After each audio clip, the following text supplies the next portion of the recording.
President saying about today's challenge by Republicans on the Hill. John, good morning. Bill, good morning to you. Passions running high in Washington, D.C. on both sides. No question about that. That Save America March rally on the ellipse south of the White House will be getting underway very shortly. The president, as you mentioned, expected to speak at 11 o'clock this morning.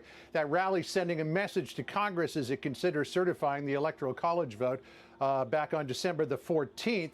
The person who will be presiding over the proceedings in Congress is Vice President Mike Pence. He'll be fielding any challenges to the electoral count vote and referring them to the House and the Senate, and the president making it clear what he expects from Mike Pence, tweeting this morning, quote, "States want to correct their votes, which they now know were based on irregularities and fraud plus corrupt process, never received legislative approval. All Mike Pence has to do is send them back to the states and we win.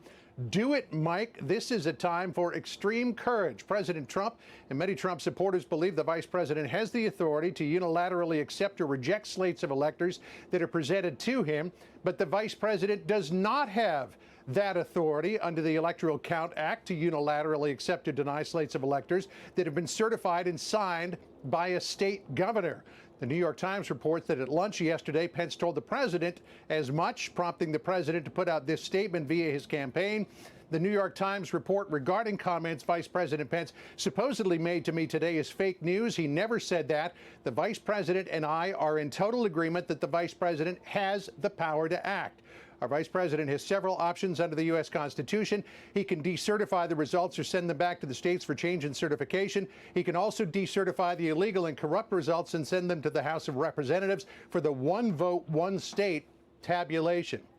Now, challengers are likely to point to two historic examples of a vice president acting unilaterally. In 1801, when he was presiding over the electoral vote count, Thomas Jefferson passed on the electoral votes from the state of Georgia, despite the fact that there was a defect in the ballot.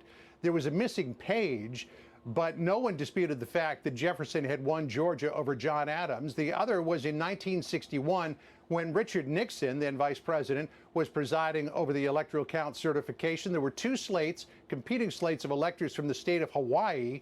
It was their first election. They had a recount there, so they had two certified slates of electors. Nixon told the joint session, "I've looked into this, and if there is no objection, we will count Hawaii for John Kennedy."